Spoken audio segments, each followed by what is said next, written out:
Hello, everyone. Hello, happy Monday. As happy as a Monday can be. Thanks for tuning in. Sorry, things are a little warm in my room, so I'm just gonna take it a little bit easy here uh, while I get started here. But thank you so much for tuning in. Hi, Nash. Hi, Queenly. Hi, Fizz. Thanks so much. Good to see you all. So, yeah, in case you didn't know, this Taya novelization, I believe, was released with special editions of TIE Fighter, so some of the later releases, and basically just goes over the canon um, beginnings of the Starfighter pilot. But then again, considering that none of this is mentioned in the game, I'm just gonna choose to ignore most of it. Anyways, um, let's go ahead and swap over to my fancy new reading screen. Wow, look at this. Anyways, so what am I gonna do? I'm going to start the debussy. That's what I'm going to do. This isn't Debussy, but that's fine.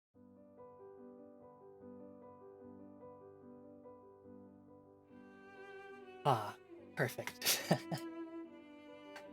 Book Nook, yeah! Alright. Excuse me. So I think everything's good. Volume looks good, so let's get started. Star Wars, TIE Fighter, The Stele Chronicles, Prologue. Elsewhere, battles have been fought. The Great Death Star, destroyed. The Rebel Alliance, with Princess Leia, Luke Skywalker, Han Solo, Chewbacca the Wookiee, has celebrated its first major victory against the Empire. The Emperor and his chief vassal, Lord Darth Vader, plot to expand the Empire's power and to wipe out the rebels. In the Hoth system, the Empire strikes back. They said the line. Discovering the rebels' base on the ice planet, the Empire attacks in force, and the rebels are forced to evacuate. But the galaxy is vast, and news sometimes travels slowly. Even slower are the winds of conquest which blow from the center of civilization to the outer edges of what is known as the Rim.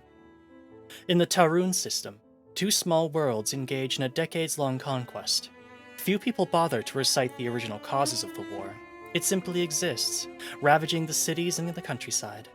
The economies of both Kuan and Bordal are in ruins, their people living under martial law. Systems like Tarun are ripe for conquest, ready to welcome the iron hand of the Empire. Dorthlard, Lord Darth. It is funny that they refer to him as Lord Darth Vader. Like, it's not enough to call him a Darth. Then again, I don't... the whole Darth thing probably, like, Darth prefix for a Sith probably wasn't actually invented yet, so let's not worry about it. Anyway, let's get to it. Yeah, TIE Fighters. TIE Interceptors. Back when Darth was his first name. Yeah, exactly. Because someone actually refers to him as... Oh yeah, Obi-Wan Kenobi refers to him as Darth or something. The Stele Chronicles. Contents. Kuan and Bordal. Caught in a decades-long war, Marek Stele hides from agents of the enemy while running from local authorities. So let's start that. The Stunt.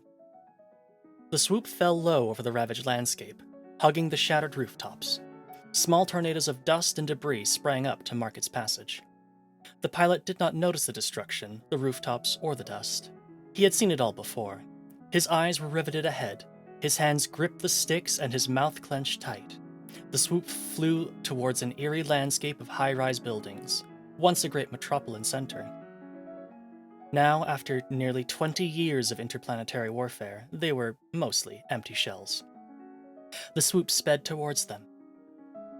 At the last instant, the pilot twisted the sticks to the side and worked the pedal controls. The swoop twisted and turned, snaked its way through the maze of twisted girders and blown-out windows. A blaster shot rang out. Close, but the pilot continued his weaving course without hesitation. There were always snipers, but they only added to the excitement. Up ahead, the pièce de résistance, the ultimate fly-through. The pilot's eyes narrowed, searching for the opening.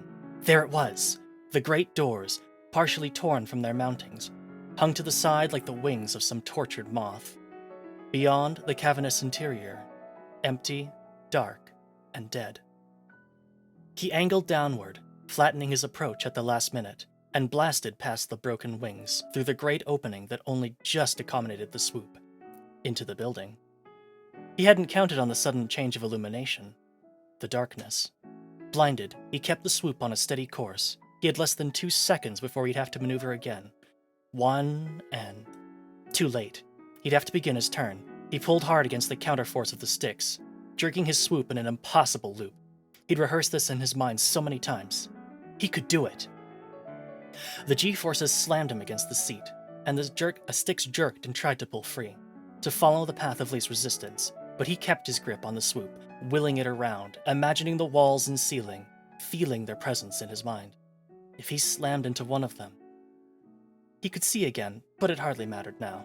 The swoop was inverted, and he hung on with his knees, not trusting the safety belt.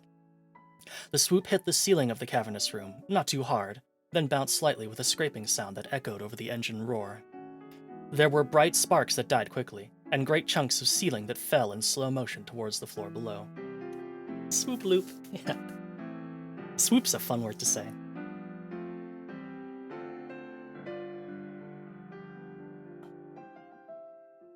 The pilot held his breath and pushed forward on the sticks, then twisted hard to the side. The swoop steadied, twisted in the air, and was headed once more for the great doorway it had come through. He had done it! He had executed a near-perfect stunt. Far away, he knew, the collected voices of the audience would be gasping and yelling. He only had to make it through the doorway, and he was home free. Suddenly, a miscalculation, very slight, as the swoop edged through the great opening. Something was wrong with the stabilizer nozzles, probably damaged in the collision with the ceiling.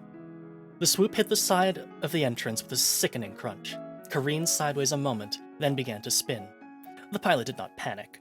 By instinct, he corrected the spin and let the swoop slide sideways towards the wall of a nearby building. Then he accelerated, poured emergency power into the swoop's oversized engines, turning near disaster into a showy direction change. The swoop shot out between the buildings again, and back over the ravaged rooftops of the dead city. Nobody watching it fly would have guessed the extent of the damage it had suffered. It held a steady course. As he approached the staging area for the swoop competition, the pilot saw the cycling lights ahead and knew they were being raided.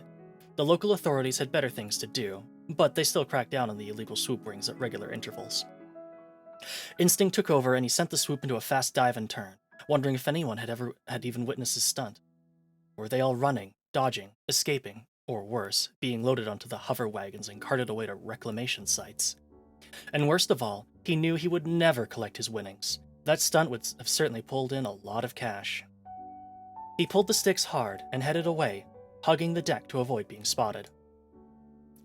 Chapter 2, The Hangar. Back in the small hangar where he kept the swoop, Stele surveyed the damage. Without the winnings from the stunt competition, he would have a hard time making repairs. He could pound out and straighten the hull easy enough, but a few servos and some adjusters had been flattened, and replacing them from the black market would be costly. There was a double knock on the hangar door. He recognized the cadence. It was a friend. Merrick walked to the door, stepping carefully over several half-finished assemblies, peered through the peephole to confirm that it wasn't a trap, and spied Pargo offering a rude gesture towards the peeper. Laughing, Merrick opened the door to let his friend inside.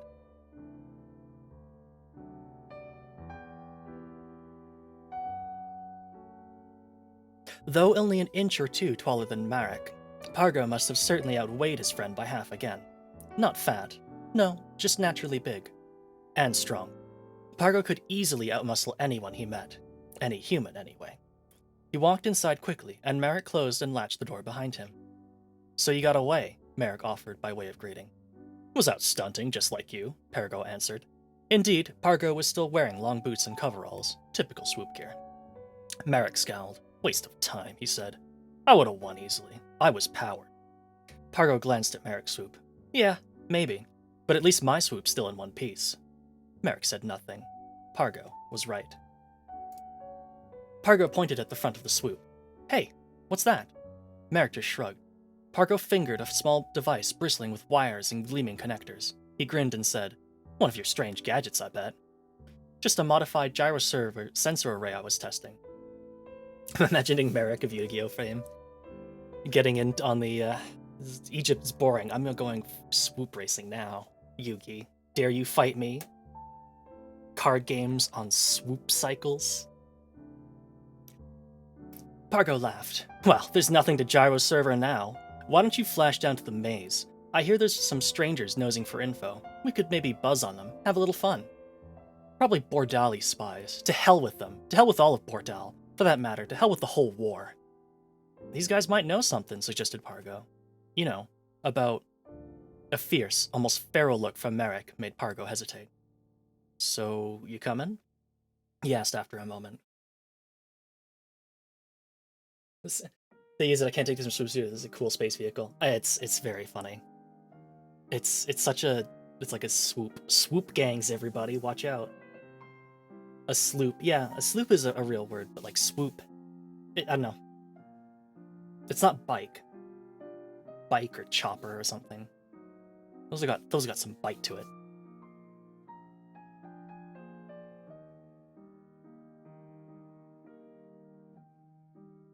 The look evaporated, became something akin to resignation. Yeah, Merrick answered. I'll meet you there. I gotta see my mom, bring her some stuff. Pargo left then, after arranging to meet Merrick at the maze in 3 hours. After a last careful survey of the damaged swoop, which had not miraculously repaired itself, Merrick showered, changed, secured the door, and walked off into the night. Real sloopsters, I know, right? Chapter 3, The Hidden Room. An hour later, Merrick was walking up a steep flight of stairs in a very lonely, very hidden part of the old city. Small creatures scuttled underfoot as he climbed, and he could sense the eyes peering through small holes in the walls. He never much liked it here. At the top of the stairs, he gave a complex knock. It was a code based on the date and some astrophysical calculations. Even someone who followed him and listened would not be able to duplicate that special knock. The door opened instantly, and Merrick walked inside. The contrast between the dark, half-burned-out stairway and this room couldn't have been greater. The room was well lit, clean, and furnished with fine furniture. On the walls, old tapestries shared space with scientific hollows of stars of all kinds. Some of the hollows were covered with scribbles and indecipherable writing. Merrick's mother stood near the door. She was a beautiful woman nearing 40. Her dark hair was pulled up and tied in a casual-looking knot held by a large clasp. She wore a simple, utilitarian beige tunic belted at the waist. Her feet were bare. You always seem to know when I'm cut here, Merrick commented, noticing how quickly his mother was at the door. The walls have eyes, answered Maria Stele. And the eyes have mouths. She was smiling, but after a moment the smile disappeared. We need to talk. She turned and walked through a doorway into another room as well furnished as the first. Heavy curtains covered the windows, and behind the curtains, Merrick knew, there was another covering to prevent any light at all from leaking out onto the street. During the 20-year war, blackouts were standard on Kuan, but this room was sealed practically airtight. She swooped and she got feet? I don't think she swoops. I get the feeling, she may not approve of this swooping lifestyle.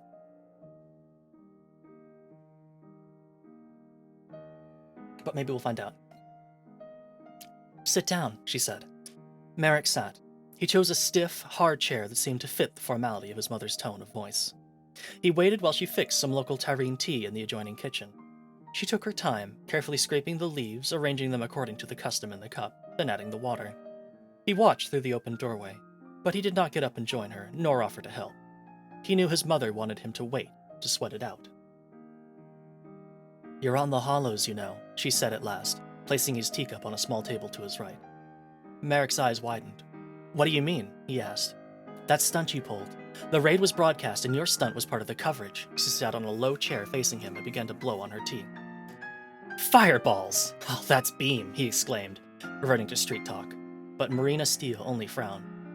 They had your name, she began. So? I always use your real name, she interrupted. Merrick said nothing, but he understood. His real name was all too well known, and both he and his mother were prime Bordali targets. It was one thing to be linked with illegal swoop gangs. That was a minor offense, and the local military authorities would only do a half-hearted job of pursuing a swoop criminal. But to be related to the famous scientist Carrick Stele was something altogether.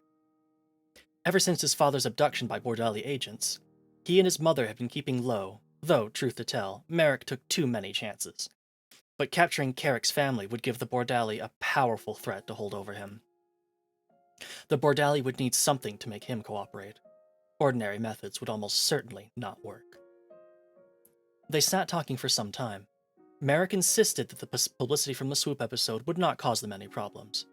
However, Marina disagreed and insisted it was time for both of them to move on, to find another place to hide. Merrick was just about to tell her she was too cautious for maybe the 20th time, when there were several loud squeaks from the other room, and Merrick's mother leapt to her feet. Too late. A blistering beam of energy hit the outside door, just as Merrick followed his mother into the room to investigate. The door glowed for a second, the metal core began to melt, then the whole thing vaporized. Behind it, partially obscured among the fumes and smoke, was a man dressed in all black. In his hand, the heavy blaster glowed. Quickly, before Merrick could even grasp the situation, Marina was shooting. From somewhere, she had obtained a small 1 or 2 shot blaster, and already the man behind the door was falling backwards. Merrick noticed that his mother's hair was loose around her shoulders. "This way," Marina gasped, grabbing Merrick's arm and dragging him towards the back of the apartment. Merrick followed, feeling helpless and wishing he had a blaster too. His mother pulled him into a closet at the back of the building. It seemed a silly thing to do, but suddenly the floor of the closet gave way and they dropped quickly and for some time. When they landed, Marina yelled, "Kick it!" and pointed to the wall. He could hear some commotion going on above them, and it didn't seem time to argue with his mother, so Merrick lifted his booted foot and pounded the wall with all his strength. A large section of the wall fell away, and he could see the dark alley beyond. They ran.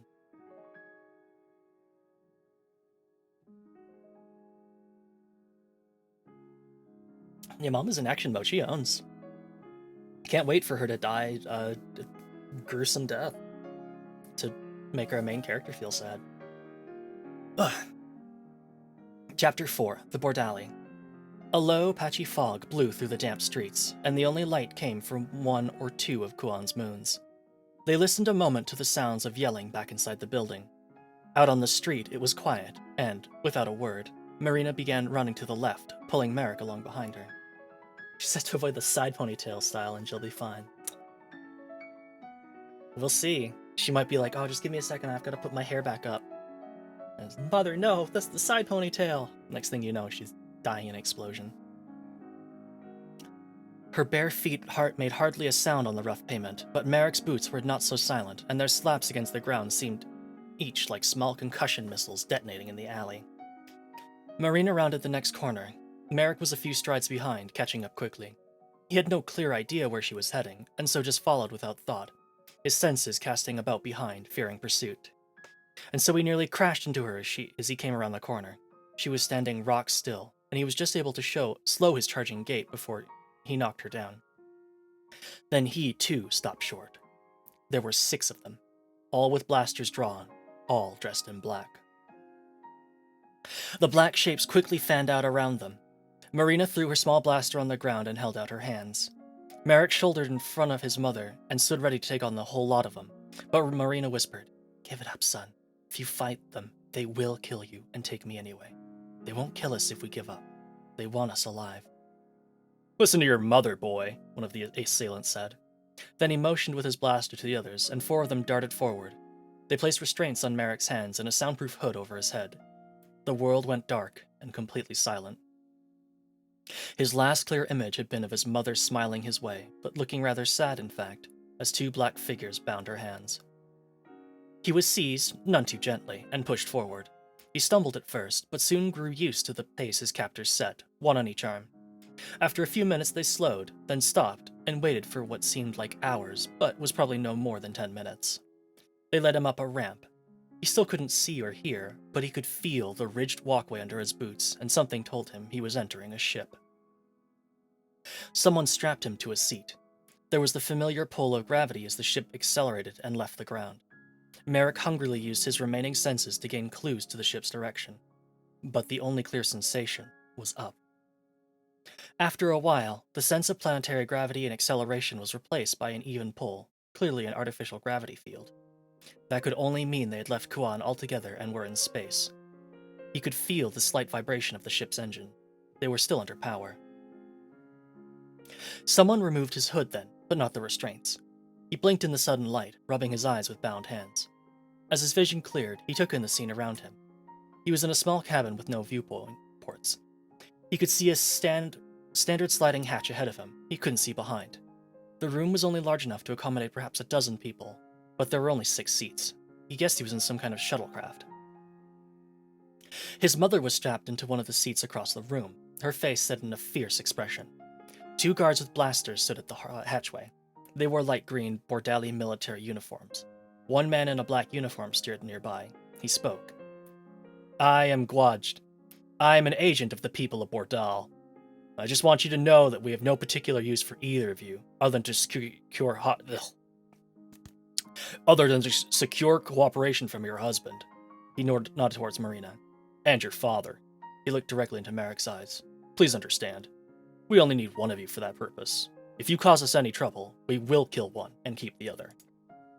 Nobody said anything, so the man continued. He seemed to need to enjoy his triumph. Merrick wanted to throttle him and shove his grin down his esophagus. "You may wonder how we located you," he began. "Of course, it started with that foolish, but quite entertaining stunt you pulled, boy. Once we had identified you with the swoop gangs, our agents began asking a few discreet questions." The man stopped then and made a quick gesture at one of the guards, who immediately ducked through the hatch. "It's not a good idea for people in your position to have friends," the man went on. "In war, there are no friends." Gwaj turned toward the hatch, and almost on cue, the guard returned, dragging someone behind him. Merrick gasped. It was Pargo! He looked awful and seemed barely conscious. The guard threw him roughly to the floor, where he lay, groaning softly. There were many small red marks on his face and arms. Jeez, Merrick to like Gwaj. Star Wars names sure are something, aren't they? "Your friend was very stubborn. We had a great deal of trouble restraining him, but we have many ways. Strength alone is so overrated. We took the fight out of him, and eventually he led us to you." His look of self-satisfaction suddenly evaporated. "You should not have killed one of our officers," he said to Marina. "We have a longish ride ahead of us, and I will have time to enact some punishment for that. We do not allow our people to be killed without reprisals. I may not kill you, Madame Stele." Here, strangely, he stared directly into Merrick's eyes. "But you may wish I had." There was a commotion behind Merrick, the sounds of voices arguing. Merrick wanted to look around to see what was going on, but he and Gwaj were locked in a silent staring battle, and neither would give it up. Finally, Gwaj could wait no longer. "What in 1,000 galaxies is going on?" he cried. Merrick swiveled his head as far around as he could and caught a glimpse of a woman dressed in the same black uniform as Gwaj. She was talking softly, and Merrick couldn't hear what was said. He did notice that the woman was quite attractive, for a Bordali, that is. Gwaj and the woman left, and only one guard remained. Merrick listened to the sound of the hatch closing with a soft whoosh. The guard stood uncomfortably, eyeing Pargo, who still lay semi-conscious on the deck. "Let's get you into some restraints," the guard muttered, and began to drag Pargo by one arm toward one of the banks of seats. Merrick could see the man's eyes clearly from where he sat. He was intent on what he was doing, clearly a little nervous at being left alone with the prisoners. He held a blaster in one hand, dragging Pargo's limp form across the metal deck with the other. A moment later he faltered, as if he had a sudden thought, or so it seemed to Merrick. But immediately the man winced, his eyes grew wide, and he cried out. It was too late. A great hand had closed over his, the one with the blaster, and turned the gun towards the guard's chest. Pargo was awake!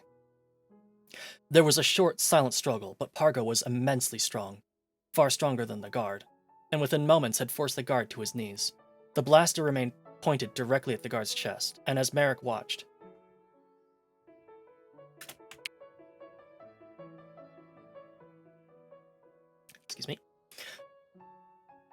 the blaster remained pointed directly at the guard's chest, and as Merrick watched, the man completely lost his will to resist, knowing that to do so would lead to his death.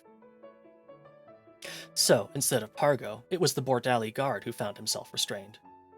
"Don't make any noise," Pargo said quietly, as he snapped the restraints on the man's hands, and the guard nodded his assent. "There's a hood over behind those seats," volunteered Merrick. "That'll keep him quiet for sure." Pargo glanced over at the discarded hoods, then back at the guard. The man looked terrified. "I don't think so. He won't give me any trouble." "Then get me out of this seat," said Merrick. "We've got to find a way out of this mess." "Don't get your hopes up," said Marina. They've got all the advantages. We have this, said Pargo, holding the blaster up. One against many, was Marina's reply as Pargo set about freeing her and Merrick from the restraints. Despite appearances, Merrick could see that his friend was struggling to maintain his balance and bravado. Whatever that Bordali trash had done to him, Pargo had not yet fully recovered. A few minutes later, they were standing together facing the forward hatch, wondering what to do, when the ship lurched as if it had hit something. Almost immediately, Gouache stormed through the hatch, followed closely by the woman in black and another guard. They all carried drawn weapons. Whatever else he was, Gouache was quick. He immediately sized up the situation, taking in the guard and his restraints and the blasto in Pargo's hand. He also knew that he had the upper hand. Hold your fire. The situation is about to change very quickly now, he said. There's an Imperial Star Destroyer off our bow, and we've been caught in a tractor beam. I'm afraid we're no longer the masters of our own destiny, he spoke quietly, in a voice laden with resignation. So, what are you planning to do? Asked Marina in a voice equally resigned. Gouache laughed, a bitter sound. What am I going to do, my lady? I was going to kill you all out of spite, but now it has been a long war. Yes, it has, Marina answered. Then, on Gouache's signal, the three Bordali laid down their blasters. Marina nodded at Pargo, who, very reluctantly, followed suit. Then they waited. When the Imperial stormtroopers arrived, anonymous in their white armor, they came quickly, efficiently through the shuttle's hatch and took up positions with blasters drawn. One of them spoke. His voice was tinny and distant. Come this way, was all he said. Then the stormtroopers closed ranks around the former enemies. In some way, Merrick knew that the war between the Bordali and the Quan, or at least his personal war, was over. He followed the stormtroopers into a waiting assault shuttle, and from there to the Star Destroyer Vengeance. There his life began.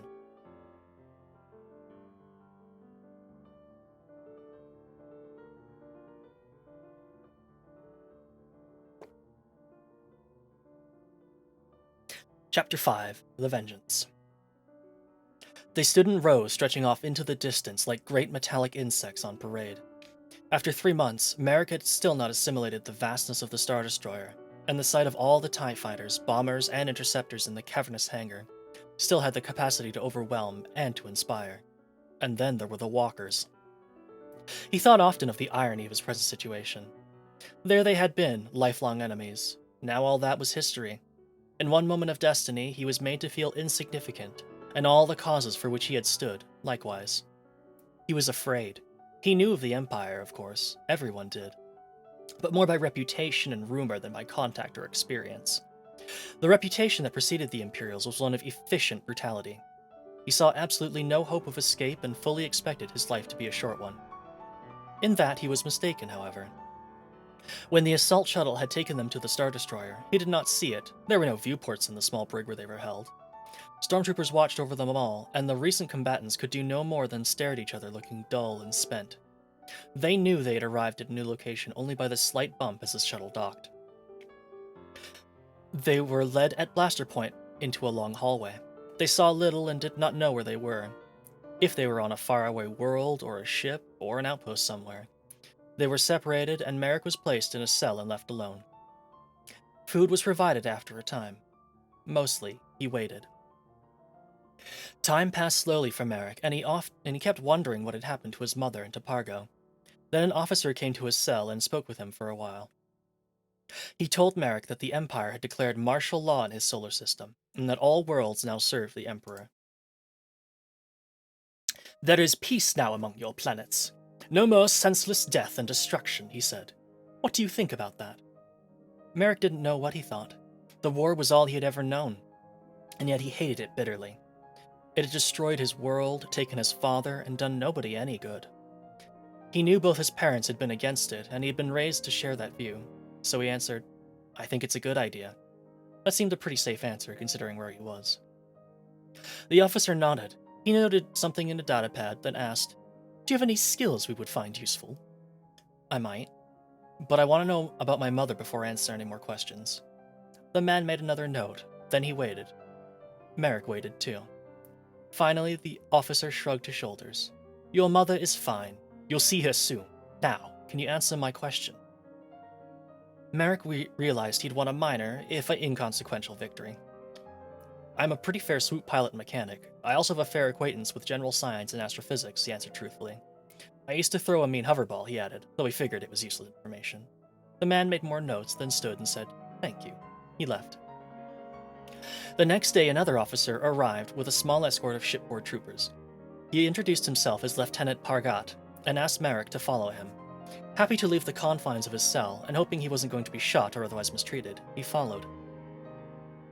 The man led him to a smallish amphitheater that contained perhaps 150 seats arranged before a small raised platform. A few civilians occupied some of the seats, and guards were arranged at intervals against the walls. The civilians were dressed in the same outfit Merrick was wearing, white pajama-like pants and shirts with the Imperial logo blazoned here and there on the fabric, and a very large, very readable number on the back of the shirt. Prisoner's clothes. Merrick was shown to his seat and told to stay put. He watched as others arrived and soon recognized several people. Pargo came in, then his mother, the Bordali woman from the shuttle, and he thought he recognized another one of the Bordali soldiers. He did not see Gouache. He recognized public figures from both Kuan and Bordal.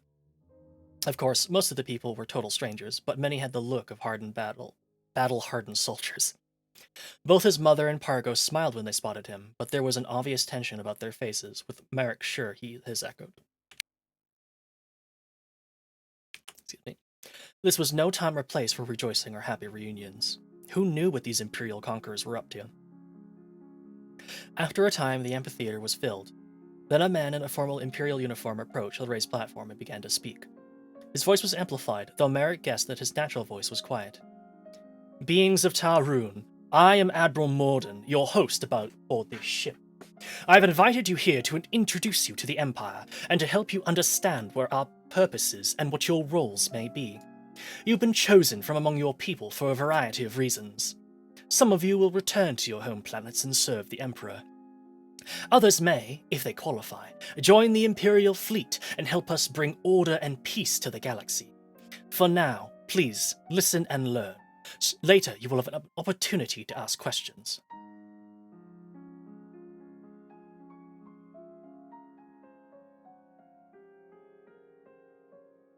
Chapter 6. The Origin of the Empire. "Do you know why your system has been at war for 20 years? Morden began. "Do you know why you have suffered for so long without real leadership, strong economies, and a valued position within the galaxy? Your problems started many years ago, with the Republic. Long ago, when the Clone Wars ended, the galaxy was divided up by a group of beings who called themselves Senators. These Senators formed a government designed to make them more powerful and rich. They were the elite, and all of the beings were their unwitting accomplices in the systematic pillage of 1,000 worlds. Of course, the Senators made it sound as if they were going to govern fairly, represent their systems, and bring peace and harmony to the galaxy. As you are well aware, they did no such thing. When was the last time Tarun received any aid, commerce, or direction from the so-called Republic?" The man hesitated at that moment, and there was a low murmur in the crowd. His words had produced the desired effect. People were grumbling about the Republic, which had never in recent memory paid any attention to the Tarun system. The corruption of the Senators gradually came to light, in large part due to the efforts of one of their members, a strong-willed but uncompromising senator named Palpatine. Senator Palpatine worked diligently to expose the corruption and rot, the rampant opportunism that was bleeding the lifeblood of the galaxy. He was one of the few idealists who believed in the rhetoric of the Republic and had worked his way to the position through years of service to his fellow beings. Soon, he learned that to expose corruption was both dangerous and ineffective. His enemies were too well entrenched, so he took a different approach. He worked within the system, gradually making allies of many key members of the Senate, the Republican Guard, and even those Jedi Knights who remain uncorrupted. His great vision was to bring unity and equality to all the worlds, but he quickly saw the weakness of the Republican system. A perceptive student of history, he knew that the greatest strength comes with centralized, individual leadership, backed by a powerful military. This was the vision that he followed, and such was the strength and perseverance of his effort that he was able to form a powerful coalition of leaders who eventually named him Emperor. The era of peace and prosperity had begun.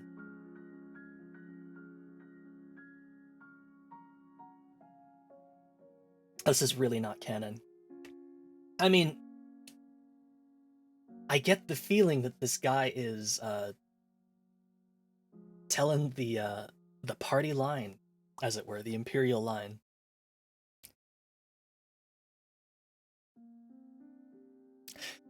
Excuse me. However, out in the rim, among the outer planets, events of such importance might not have produced any benefit due to the long neglect of the Republic. It is our mission to bring that unity to the Empire. We carry the force to do so if necessary, but our mission is diplomatic.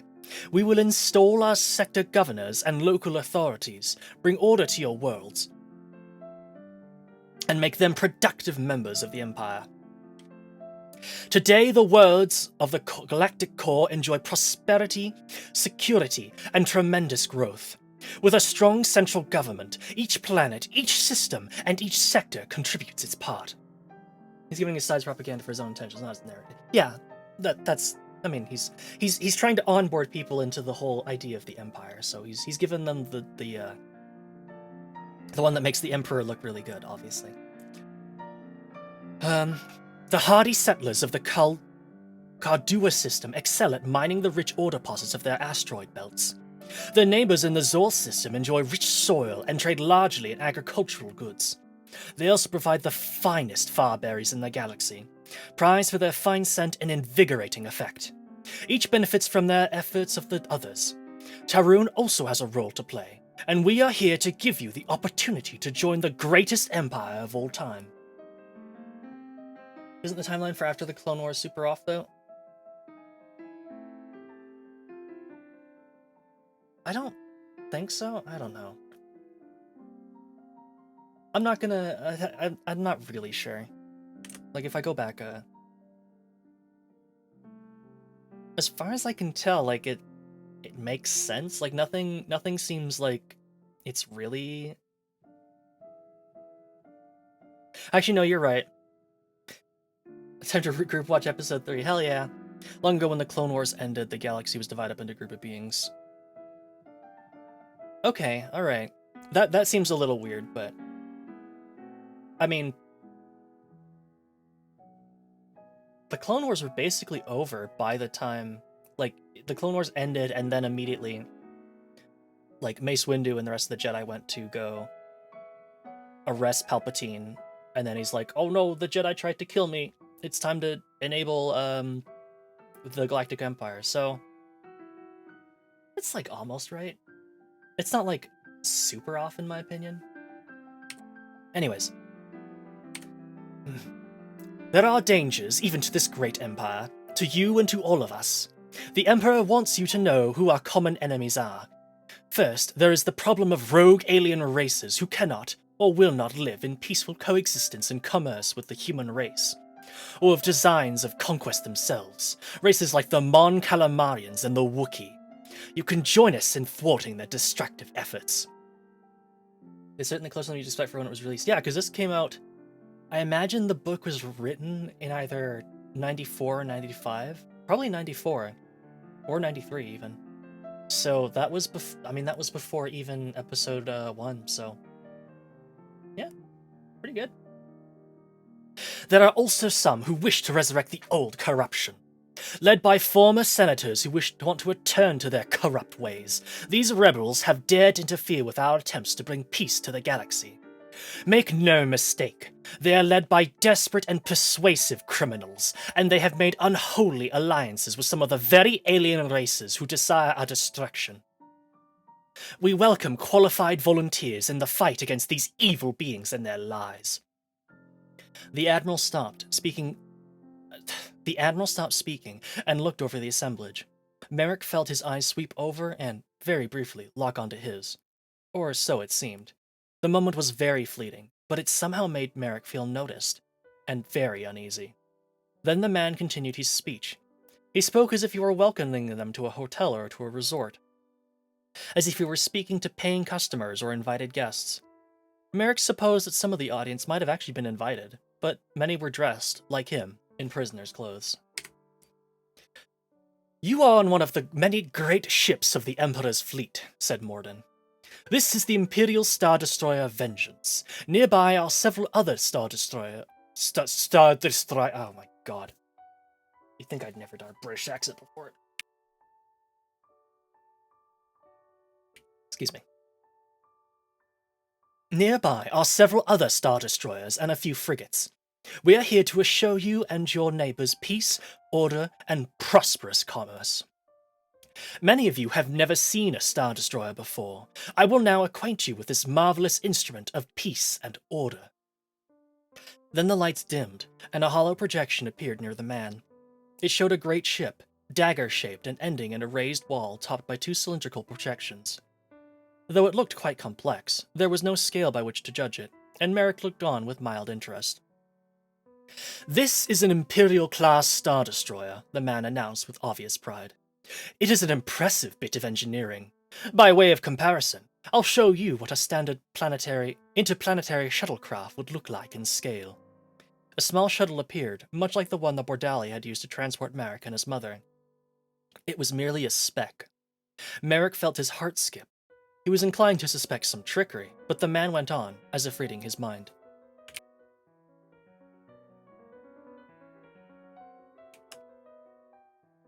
"This is no exaggeration, beings of Tarun. This is accurate. Very few of any of you have ever seen anything like it. You are now located on deck 50 in the mid-octal of the ship. A Star Destroyer contains many thousands of soldiers and crew members. It is essentially a city in space, or a fortress. Each Star Destroyer carries dozens of heavy turbo lasers and ion cannons, and a variety of other offensive and defensive armaments. In addition, each carries several squadrons of TIE fighters and TIE bombers, as well as peacekeeping groups of AT-AT and AT-ST walkers, and various other surface vehicles." Then it suddenly hit Merrick like a 10G deacceleration. This wasn't a recruitment lecture as he thought at first. This was a thinly disguised threat. This Star Destroyer carried enough destructive power to level a relatively small planet like Koan. If the Empire actually had more than one of these behemoths, it was no wonder they were able to so easily declare themselves master of a whole system. And that's why so many leaders from both Koan and Bordal were here. This invitation being extended to the worlds of Tarun was offered with a blaster to their head. They cooperated. Or else. But what was Merrick doing here? What did they want from him? Meanwhile, the Admiral made a signal to someone and a hollow presentation began. It was a sort of guided tour of the Star Destroyer, making it look more than anything like some sort of well-armed military hotel. Music accompanied the presentation, and fitted itself well to the mood of the images being displayed. "The Imperial-class Star Destroyer is home to tens of thousands of spaceborne troopers and crew. Here in the civilian area, you will see many beings going about their business. There are shops, services, eating establishments, and leisure centers." As the narrator spoke, the hollow showed something that might have been a street in a prosperous city, except that everything was on a somewhat smaller scale. The projection angles had been chosen well to give the impression of a lot of space, but Merrick saw that the whole scene showed a fairly small area, at least by planetary standards. Then the scene shifted. The hollow showed several images in quick succession. First, there was a small suite, spotless and new-looking. There was a bedroom, living area with communications nook, and a small toilet room. There was no kitchen or apparent eating location. The narration that accompanied the images said this was the typical quarters for the crew. It looked inviting, almost cozy. The music became more heroic, and the hollow shifted to an area loaded with equipment and people working. The narrator identified it as a control room, one of many aboard the Star Destroyer. There was a bustle of beings, mostly human, running back and forth from one console to another, looking exceedingly busy and efficient. The Star Destroyer is run by a dedicated crew of skilled technicians. They control the many functions of the ship, including propulsion and navigation parameter input, life support monitoring, shield management, and weapon charging. There are several specialized control rooms as well. For instance, each of the bank of the Star Destroyer's turbo lasers has a separate downstream control area. and there are terminal allocations for each hangar to handle and route all traffic to and from the ship. The scene dissolved to show a large room dominated by a raised balcony.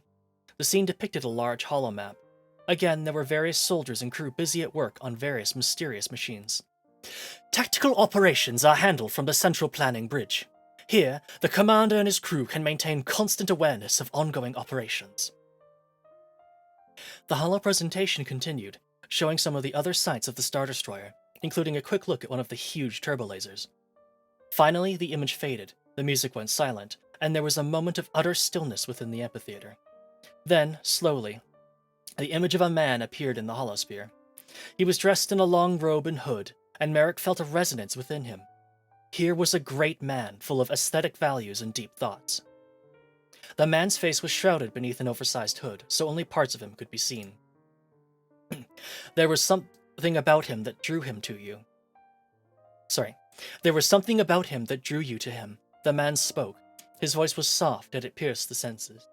I am the Emperor, the man said. He said it simply, with no pretense, but with just a little hesitation to make the ideas sink in. This really was the Emperor. Marek. He called Merrick by name. He could swear it. You have been called upon to join us, to join for the good of all beings. It was terrifying. In front of all these people, how could he be addressing Merrick? Was it some trick of the mind? Already, Merrick was unsure whether he had heard correctly or not.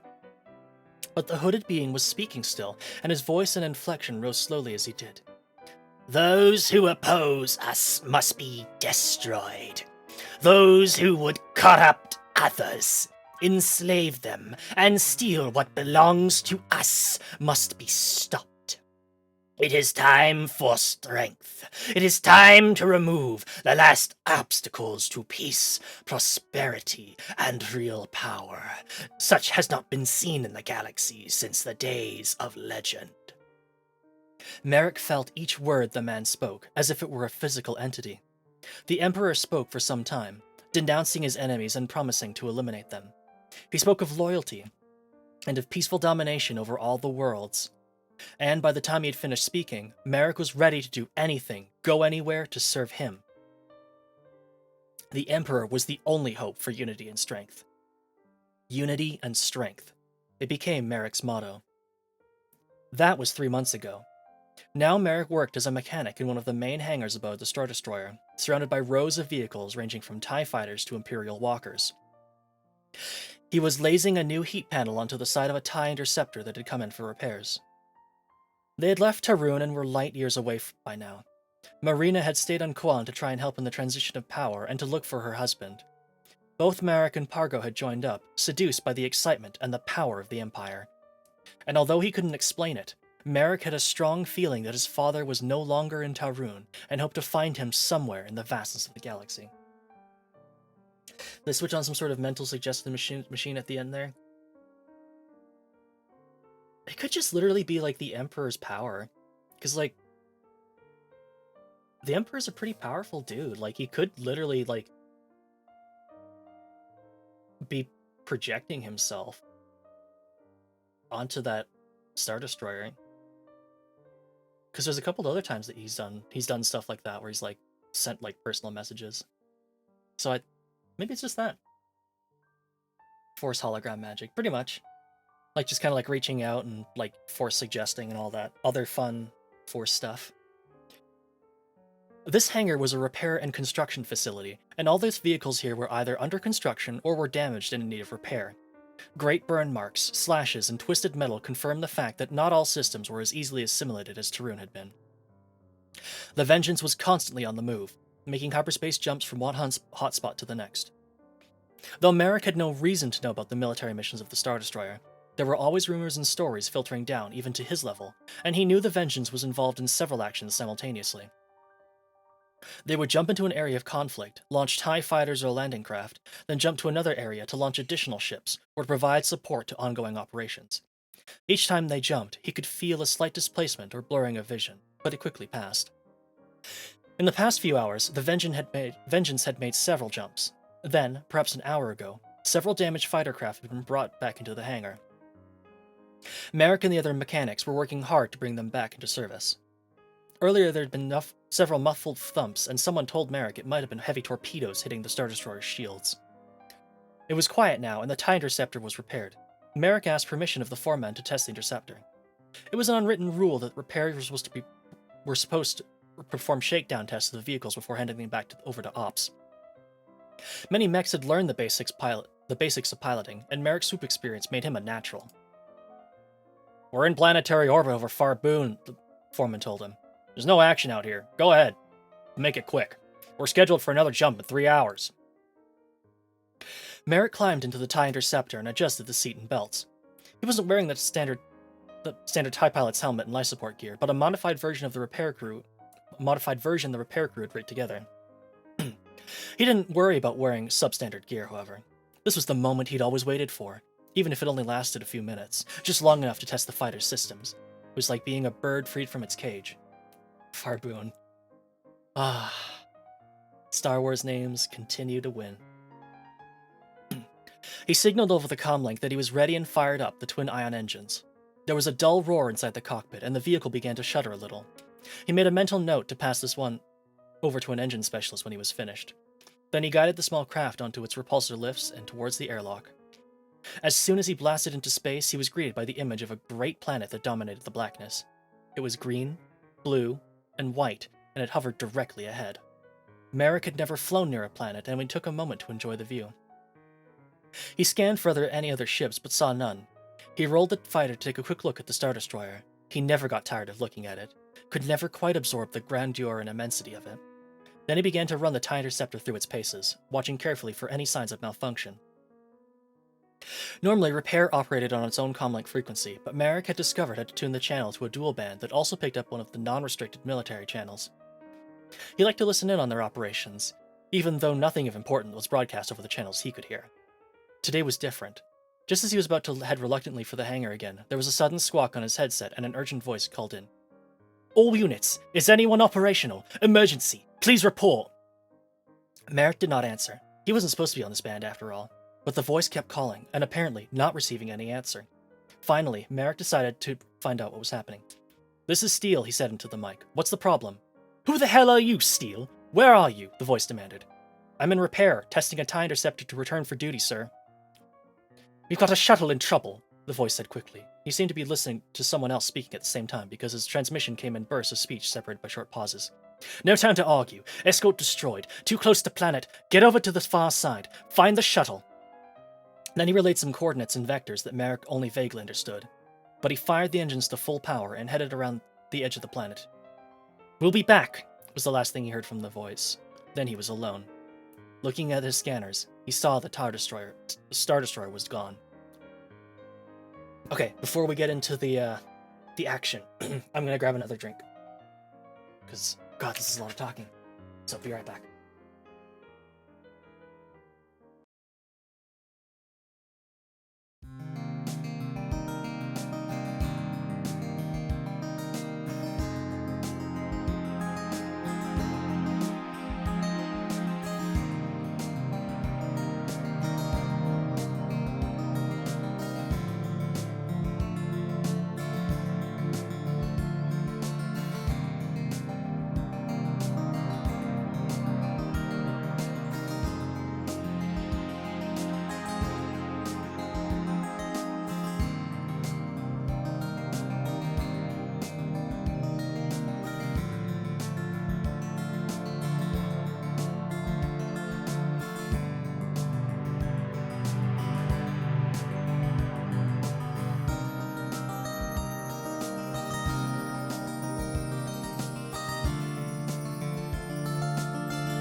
This is Tarlin Bargain, here today to talk to you about Farboon harpoons.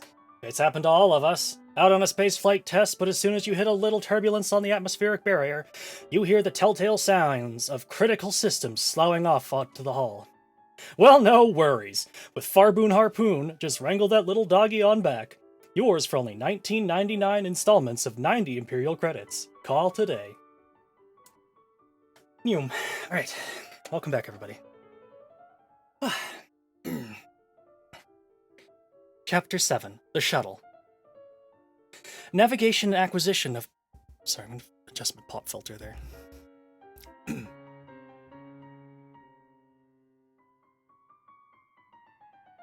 Fine work, Fizz. A+. The Shuttle. Navigation and acquisition of targets in raw space is no easy matter, but within a star system you sometimes get a little help from local sunlight glinting off metal surfaces.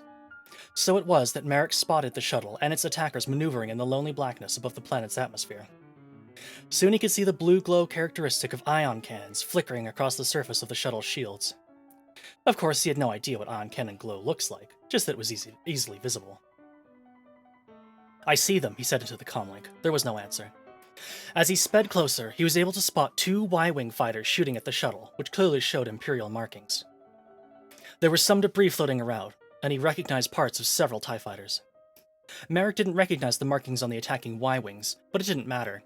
They were the enemy. Without thought, he rolled into an attack angle that gave him a chance at both Y-wings on the same pass. The TIE Interceptor responded smoothly, more smoothly than any swoop ever could, and sped closer to the scene. Merrick's hand gripped the controls and his finger tightened slightly on the stud that would fire the Interceptor's weapons. Just then, the near of the two Y-wings broke off and began to veer away. He'd been spotted. Merrick pressed the stud and saw the momentary glow of laser fire, but only from two of his lasers. He hadn't quad-linked the lasers and he wasn't sure how to. Mechs generally aren't allowed to test weapons. Even so, the dual lasers fired straight and true, and there was a brief glow in the aft section of the Y-wing. A partial hit. Some really janky-looking Y-wings. But the enemy craft did not slow down and appear undamaged. Merrick was tempted to follow the Y-wing. It appeared to be moving much slower than his interceptor. The second Y-wing was still attacking the shuttle, however, and Merrick altered course slightly to bear directly on it. He began firing as he adjusted his angle, and his first shots went wide. As he closed the gap, he started seeing the telltale glow along the body of the Y-wing. He was hitting the shields! The Y-wing stopped firing at the shuttle and began to move away, but very slowly. He was mesmerized by the sight of his enemy trapped in his sights, and failing to adjust his closing speed. He almost crashed into it. At the last second, he veered off. Then his onboard computer registered that he was being fired upon. As he twisted the TIE Interceptor through a hard diagonal loop, he spotted the other Y-wing closing in on him. He had the advantage of speed, but he realized he couldn't abandon the shuttle while it was still in danger. Fortunately, his swoop training gave him an instinctual feel for combat, and he doubled back on the Y-wing that had shot at him, watched it overshoot the shuttle, and then went in behind both the Y-wings again. That's when he spotted the first X-wing fighters. They popped out of nowhere several thousand meters off the shuttle's bow.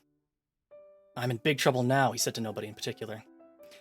Merrick pressed the firing stud, taking a few last shots at the Y-wings, then yanked hard on the controls to pull in a narrow turn. He didn't know if the X-wings were after the shuttle or him. He did figure that he wouldn't have much of a chance against the combined firepower of two Y-wings and two X-wings. If he was to do any good, he'd have to pick his times, so he needed some distance. He headed at full speed away from the crippled shuttlecraft. The two X-wings followed. They were remarkably fast and kept pace with him. They shot at him constantly, but they were just too far away for accuracy. He began to double back towards the shuttle and saw that the Y-wings were returning to the attack. Just then, the Star Destroyer reappeared at minimum safe distance from the planet. If he could keep the enemy busy for just a few more minutes, he was sure that help would arrive. This thought was confirmed when the radio came back to life. "This is V2 X-ray calling TIE Interceptor 40V9er. Do you read?" Merrick wasn't used to military call signs. "If that's me you're calling, I'm here," he answered. "Get someone here, fast." "Help is on the way, TIE Interceptor or 40V9er. Hang in there." He couldn't make the Interceptor move faster, and the X-wings were getting closer. It'd be a shame to get shot down now, with help so close. He started to corkscrew to throw off their aim. He had seen pilots do it in Adventure Hollows. His idea was good, but in execution it left something to be desired. He lost control momentarily, and found himself spinning and disoriented. That's a good trick. Trying to get back on course, he overcompensated and found himself heading directly for the planet. His scanner showed his X-Wings still in pursuit, much closer now. Something hit the interceptor. He felt a jolt, like a strong punch in the back, then the sensor went dead. There was no time for more maneuvering, so he headed into the sludge. He had heard that flying in atmosphere was hard and that no starfighter pilot liked it, but he knew atmospheric flight, and he was gambling that the X-Wing pilots didn't. The TIE interceptor began to shudder and pitch as it hit the wall of gas, and a thick mist immediately obscured his vision. He fought the interceptor, leveling out so as not to dive directly down into the planet's gravity well. His plan was to dip into the upper atmosphere and follow a shallow parabolic vector. Re-emerging once again in the vacuum, he hoped this would shake the X-Wings. It was like fighting an enraged bantha, and he had no way to know if he was really pulling out of the atmosphere or about to become a fireball on the surface of the planet. He tried to keep his bearings, but without sensors or visual clues, he had to rely on hope and luck. A part of him, calm despite the crisis, realized he'd already pushed his luck to the limit. With normal formal training, he'd just gone up against 4 enemy fighters and he was still alive. Had he used up all the luck that he was allowed? The answer was no. The mist surrounding the interceptor suddenly thinned, and with a last bone-jarring bump, burst out of the sludge and back into the vacuum. There was no sign of the X-Wings. For that matter, there was no sign of the Star Destroyer. Great, he said to himself. Now what do I do? Head back home, Stele, said a new voice on the comlink. The excitement's over. Come around on Vector 128 Alpha. Sorry, sir. Sensors are out and I'm no navigator, Merrick said. There was laughter in his headset. Just turn right and follow the planet around. You'll find us, or we'll find you. The next few hours were a blur of activity. As soon as he got within range, the Star Destroyer hauled him in with a tractor beam. An ignominious ending to the most exciting adventure of his life. He was beamed onto an unfamiliar hangar where a detachment of stormtroopers awaited. As soon as he exited the ship, an officer told him to follow and led him from the hangar to a small room nearby. Then the officer and stormtroopers left him alone in the room. He sat at a small table. There were 2 chains in the room and he picked the one... He sat at a small table. There were 2 chairs in the room and he picked the one that faced the doorway. He waited and waited. I'm in trouble, he thought. What did I do wrong? He sat for a long time, hours perhaps, before the door irised and emitted 2 stormtroopers in white and black armor. The troopers had their blasters drawn, but Merrick's eyes were immediately focused on the man who followed them. He recognized the man immediately. It was Admiral Morden. He looked tired. The Admiral sat stiff and straight in the remaining chair, facing Merrick. Silent, staring, his eyes blazing blue like an ion furnace. Merrick looked down at his hands resting on the table. The knuckles were white. You were lucky, Morden said. His voice was quiet, just as Merrick had expected it would be, and the metals on the man's chest rose and fell evenly with his breathing. Merrick slowly raised his eyes, but could not quite meet Morden's stare. I know, sir, I hope, Morden interrupted. You were also very brave. Something skipped inside Merrick's chest. That wasn't a reprimand. It was a compliment. Morden continued. We had secured the area. I was on my way to inspect the planet with a minimal escort when the rebels struck. If you hadn't delayed them... Merrick said nothing. He was too stunned. I saved the Admiral. Where did you learn to handle an interceptor like that, son? Merrick snapped out of his daze just in time to catch Morden's question. In repair, sir, he choked. Is that going to get him in trouble? But the Admiral raised an eyebrow. Repairs. He seemed to ruminate over the word a moment, as if it had lost its usual meaning. Then he asked, You like it in repairs, Stele? It's all right, Merrick replied carefully. We get to take care of the babies. Again, Morden raised an eyebrow. Babies? You know, sir, the pilots. They just hop into the cockpit and fly around in space while we have to break our hands twisting metal back in place or burn ourselves on hot spark from the laser torches. Merrick stopped, worried that he'd just stepped over the line, but Morden just laughed out loud. Is that what you think a pilot's life is like, son? Merrick said nothing. Suddenly, Morden stood up. I'd bet you'd like to be one of the babies, wouldn't you, Mr. Stele? He asked, leaning over the table and staring down at Merrick, who suddenly noticed something under one of his fingernails. Come see me in 6 months, Morden said, as he turned down towards the doorway. Let me know how you're doing. Then he was gone, and Merrick was alone again, but not for long. Chapter 8, The Imperial Navy. Merrick was invited to join the Imperial Navy and told he was going to be trained as a fighter pilot. He had to wait a few days, then after a jump he was escorted to an old freighter, /transport. He spent a short, uncomfortable day aboard the freighter and arrived safely at a planet-side Imperial base. During the whole trip, nobody spoke to him. When he arrived at the base, he received some rations and was told to wait again. After a while, a small detachment of stormtroopers arrived with a pack of young men and women in tow. Then the troopers marched them to another freighter transport. Or maybe it was the same one. Merrick couldn't tell. When everybody was stowed in, the leader spoke. You are on your way to Imperial basic training. As of this moment, you are Imperial soldiers, even though you look like scared dinkos and smell worse. You will sit still, keep quiet, and do nothing until you receive further orders. It was a long and quiet trip, shivering in the cargo hold under the watchful eye of the stormtroopers. They must have looked more like prisoners than elite Imperial recruits. Merrick fought off his concerns. He figured that it was all part of the game. No matter how good you were, they had to break you first, then build you back up again. It was part of the weeding out process. If you broke too easily, then you wouldn't hold up against the pressures of combat, and were a danger to those who depended on you. If you wouldn't break at all, you were too independent and prideful, and could never be trusted completely. It was a fine line that every recruit would walk over the next 6 months. Excuse me, we're brave dinkos. The fighting dinkos. Unlike the cowardly dinkos.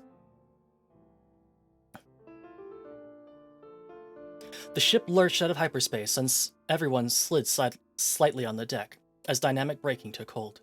Suddenly, the stoic figures of the stormtroopers sprang to life, leaping through the huddled cadets, kicking those unlucky enough to be prone and shouting at the top of their lungs. On your feet, you massive gravel maggots, or you won't live long enough to even begin basic training. Merrick was fast enough to avoid a boot slung in his direction, and sprang up with a rush of adrenaline in his veins and scanned the room for the next challenge. He didn't have to wait long. As the stormtroopers herded them into some semblance of ranks, the forward airlock of the cargo hold slid open with a menacing hiss.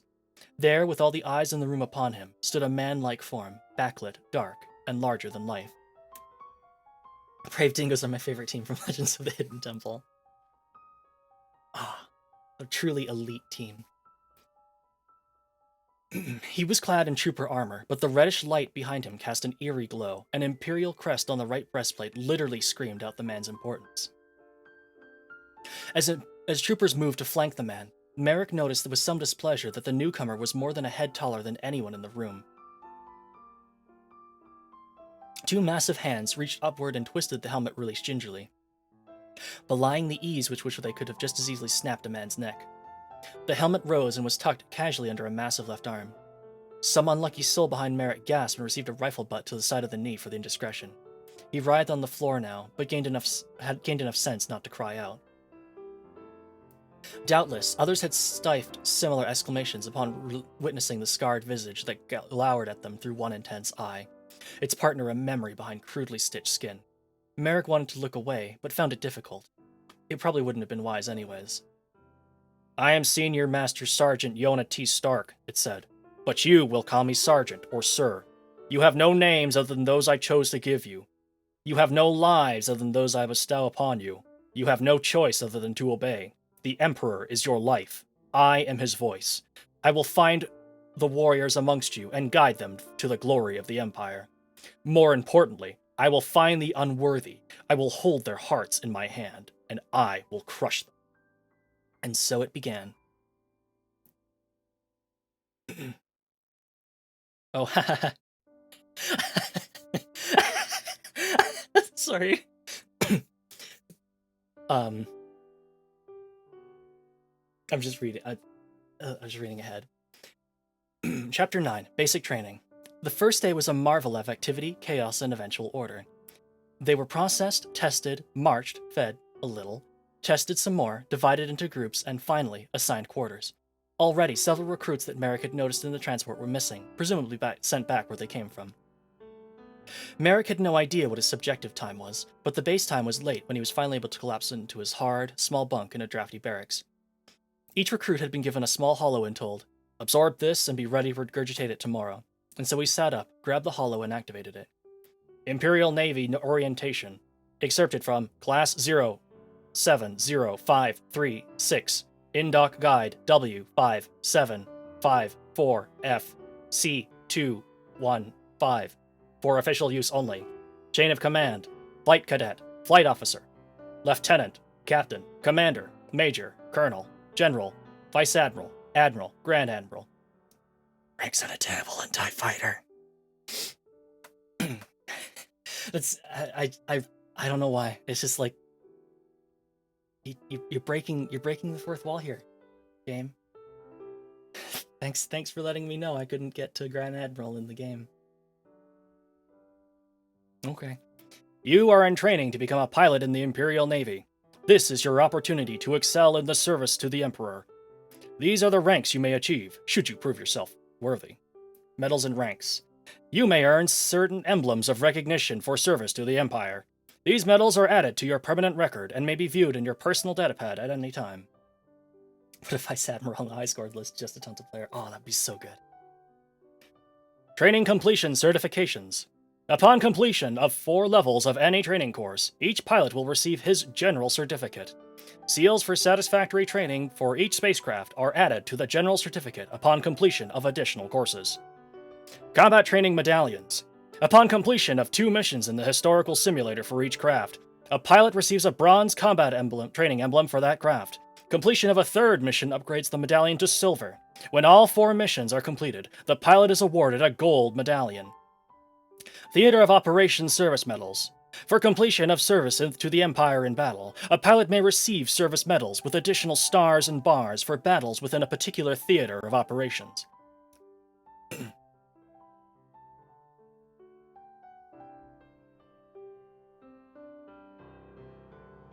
God, that's so clumsy. That's like... I don't know, it's like... Thanks for suddenly breaking the 4th wall to tell me how medals are awarded in the game. That's so weird. Chapter 10, Back to the Vengeance. Over the next several weeks, he was tested, drilled in military procedure, put through basic physical training, and tested again. He had no idea where he was, nobody ever said, and he learned soon enough not to ask. He learned a lot more as well, and to all outward appearances became a fully indoctrinated soldier of the Empire. He kept his own counsel, however, and endured until the ordeal was over. When his basic training was done, he was picked up again, this time in a troop shuttle, and taken to an outpost on a forlorn-looking asteroid where he spent a few hours in a backwater depot chewing on rations and discussing matters of no importance with the lone agent in charge. He was the only recruit who'd been left on that particular outpost. Eventually, another shuttle arrived and took him to rendezvous with Vengeance, along with a few strangers. In all, he had been away from the Vengeance for a little more than 2 months. Nothing much had changed. Except that he was no longer quartered in the civilian area of the ship. Orders are posted on the holoscreen up on the wall, announced the non-com when he debarked the shuttle. Merrick read his housing assignment. It was on Deck 3, and the map showed it to be near the main TIE Fighter hangar. Pilot's quarters, he thought with a glowing sense of awe and nervousness. Sorry. He had learned during basic training not to ask questions. The concept did not come easily to him, and several times he'd been put on extra duty for opening his mouth. It's not easy to lose a lifelong habit in just a few weeks, but Merrick did learn to restrain himself, to bide his time, and to pick his friends and confidants with care. One drawback to his new restraint was that he got thoroughly lost looking for his assigned quarters, when a simple question or two might have gotten him there more quickly. At any rate, he found his way, but not before barging into areas where he was clearly not welcome, where officers and enlisted men looked up from what they were doing and glared. But nobody asked him what he was doing or offered any help, and Merrick went on his way as quickly as he could. His new room was a haven of privacy after weeks in the training barracks and an hour or so lost on the massive Star Destroyer. There was a single cot in the room, and he lay down on it as soon as he arrived. Moments later, someone came to the door and signaled. "Come in," Merrick said tentatively. It was Pargo. He stood there beaming stupidly, and Merrick almost burst out laughing. His friend was decked out in a crisp new naval uniform. He saluted. Merrick returned the salute half-heartedly, sick already of the formality of the military life. "What's the big smile for?" he asked. Pargo walked into the room and leaned against a built-in desk. "Good to see you too," he said offhandedly. Clearly he was dying to tell Merrick something. He looked like the ice creature that had eaten the Tauntaun.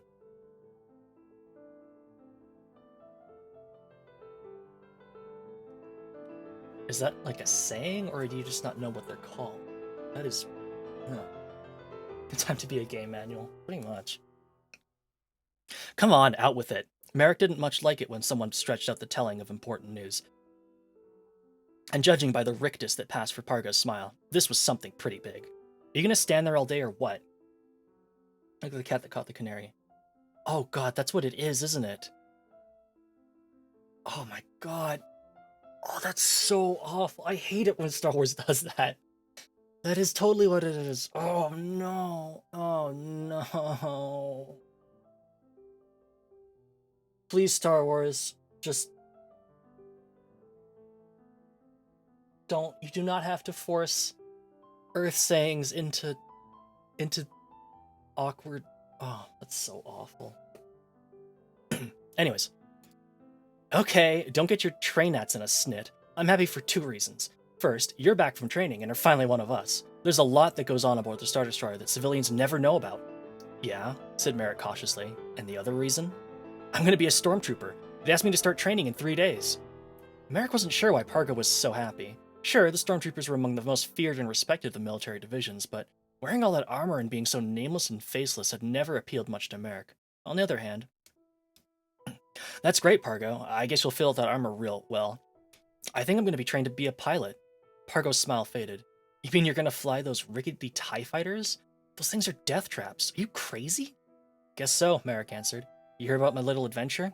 Yeah, answered Pargo. I heard. Just like you to hot dog it like that. You're never satisfied, are you? Merrick laughed. Some of us have it, some don't. But Pargo was serious again. You just watch yourself. This isn't a swoop race. You're going to end up in chunks floating through a gas cloud if you aren't careful. Worry about yourself, Pargo. Stormtrooper armor won't stop a direct blaster shot. And knowing you, you'll probably stand in front of a blaster just to find out. Guess we're both due for a short, fast life, Pargo managed, his lips curling at the corners in a wry smile. Anyway, gotta go. I've got a duty schedule in a few minutes. Shortly after Pargo left, a message appeared on the small comlink board in Merrick's room. It told him to report to pilot training at 0700 hours the next morning. My fucking god.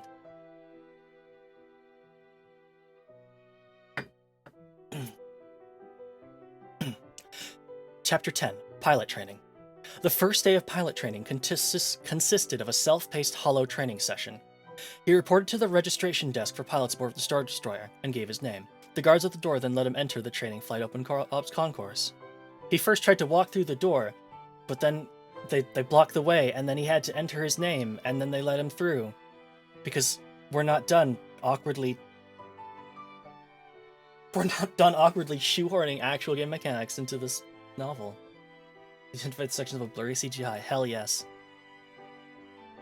One of the other pilots, a young man everyone calls Brick, joined him inside the concourse. They walked along a narrow catwalk inside a cavernous room. Ahead was a tall elevator column that reached up to the ceiling. Other catwalks curved around and through the space, and various doorways lined the walls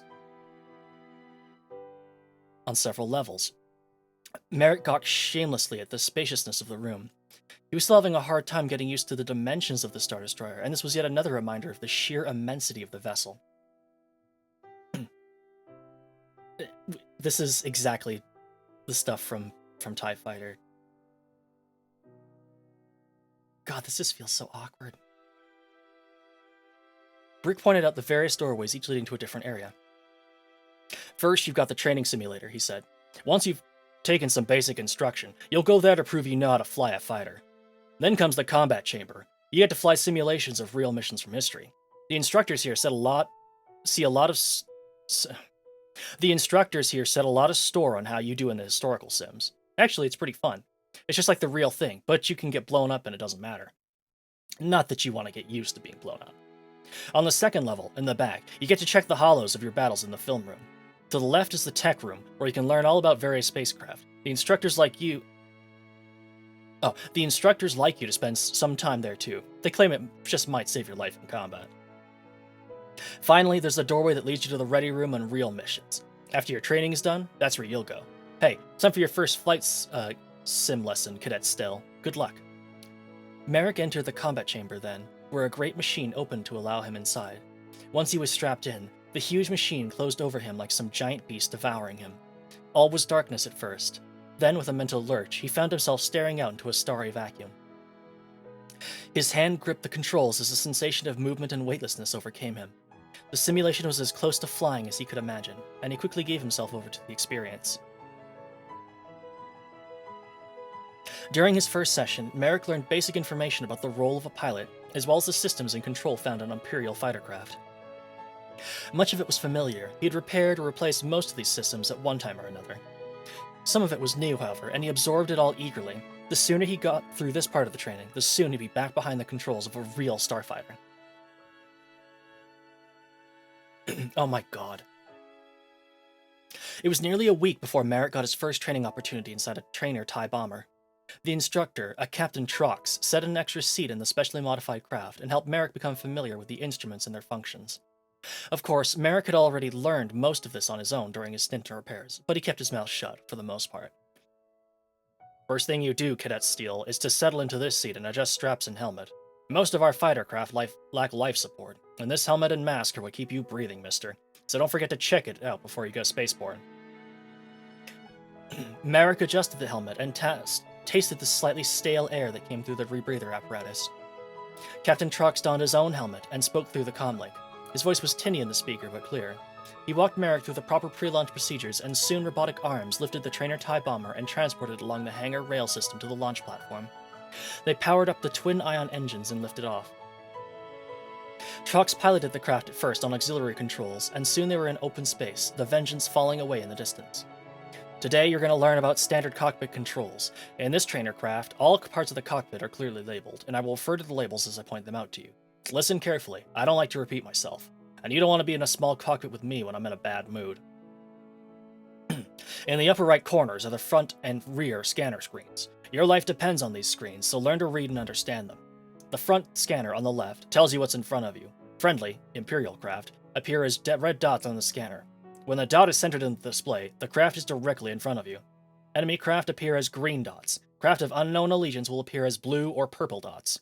The brighter the dot, the closer the craft. Any currently targeted craft will appear bracketed in the display. Everything I said is true of the rear scanner, except the dots that appear there are behind you. Check this chart if you can't remember these simple instructions. Any questions? Merrick didn't have any questions. This is the command display module. No, command... I'm not actually sure what it stands for. I'm just going to say CMD. This is the CMD. Get used to checking these readouts frequently. Any craft you've currently targeted will appear in the view screen. To cycle through available targets, hit the button labeled T on your console deck. To find the nearest light enemy or unknown craft, press the button labeled R. To move backwards through the list of scannable targets, press Y on the console. The view screen shows the current target, its identification if available, its distance from your current position, and its orientation, useful for setting up an attack run.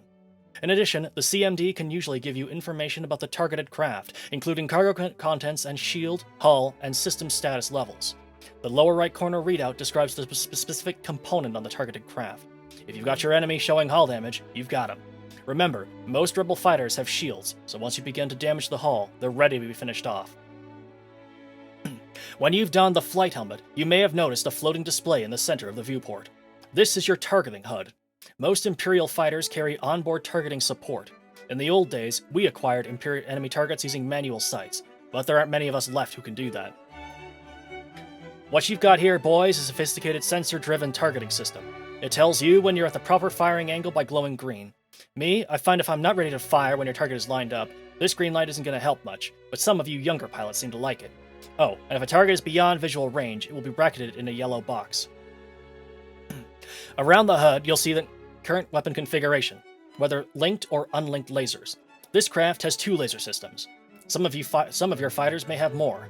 Set them to fire separately or linked. The same targeting system serves for missile locking, glowing yellow when the lock is being acquired, and red when the target is fully locked in. Along the top of the HUD is the OTIA, your standard outside threat indicator array. Watch these indicators if you want to survive. They will tell you if your ship is currently targeted by another craft's weapon systems. The left indicator lights up when a starfighter's laser is trained on you. The middle when a capital ship is targeting you. The right represents a warhead. Sophisticated violins, yeah.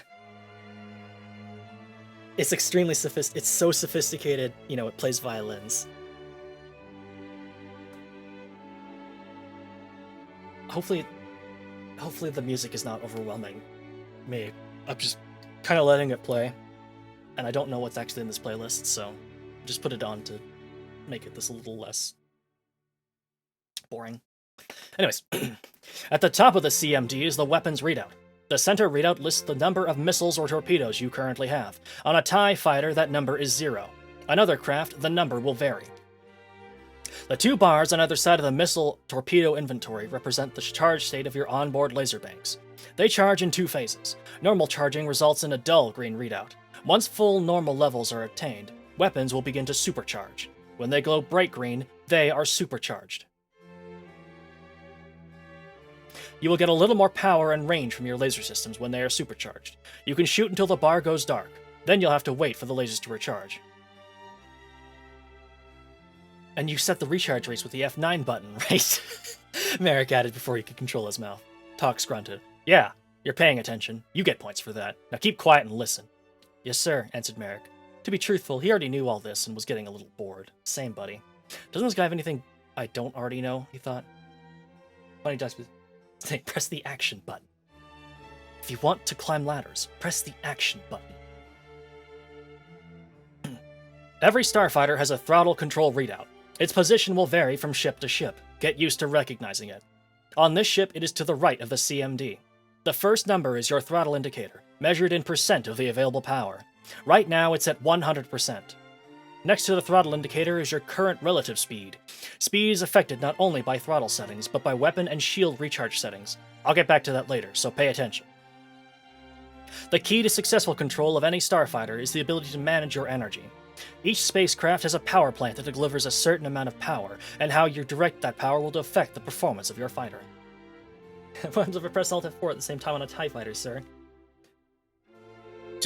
You don't even eject, you just immediately disappear. Just like vaporized. On standard Imperial fighters, you are required to manage the resources of your engines, weapons, shields, if you have them, and anything new that might appear. This display shows you how this energy is being allocated is called the LES, for Laser, Engine, Shield. Look at the first engine readout. Most of you new recruits confuse the throttle with the engine energy setting. The throttle controls the amount of available energy you'll use. However, that may be less than 100% of the engine's power if you're using some of that power to recharge weapons or shields. You control the throttle with your left hand while your right hand controls the stick. You do not directly change the engine energy balance, however. This is entirely a function of the amount of engine power used to recharge weapons and shields. You got that, Stele? Next to your seat is a switch labeled F9. It controls weapon recharge rates. The readout labeled L indicates the percentage of energy from the engine supplied to recharge weapon systems. You may recharge at 0, minimum, normal, increased, or maximum rates. Later, I will instruct you on the proper use of these settings. The standard TIE lacks shields, so the readout for shield recharge rate on the craft is covered with a plasteel plate. Further developments in the TIE class may add shields and other improvements. On fighters that do have shields, like the assault gunboat, the recharge rate is located below the weapon recharge gauge. Settings are the same with weapons. Merrick noticed a plate below the engine gauge on the right. This looks like another gauge, he suggested, pointing at the plate. But Trox only blew out a sigh. Curious recruits who interrupt my lectures usually don't survive their first encounters. I'll tell you what you need to know, when you need to know. That all right with you, cadet? Sir, Merrick replied, afraid to get in more trouble by saying anything else. That would be your beam weapons. But we don't know about beam weapons. Son, you'll doom us all. Yeah, I know, it's so good. It's so, the idea that they mass produce these hulls and then just cover up the shields, it's so good. That feels so, that legitimately feels like a thing the Empire would do. To the left of the CMD is a small round screen that shows the condition of your craft. It also shows your shield configuration, if any. TIE fighters do not carry shields. They rely instead on speed and maneuverability, plus good operation planning and execution. However, some Imperial craft, like the assault gunboat, carry shields.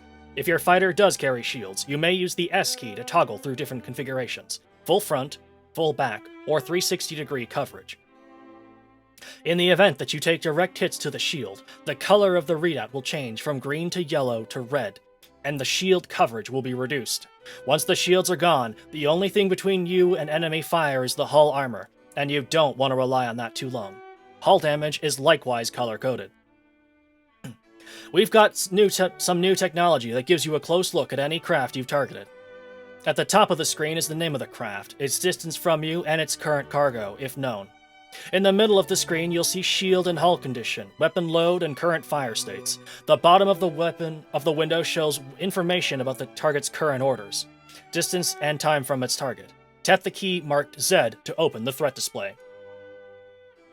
In addition to your standard action displays, you've got a variety of other mission-critical information available. These CIDs, Cockpit Information Displays, are important for your functioning as a part of the combat team.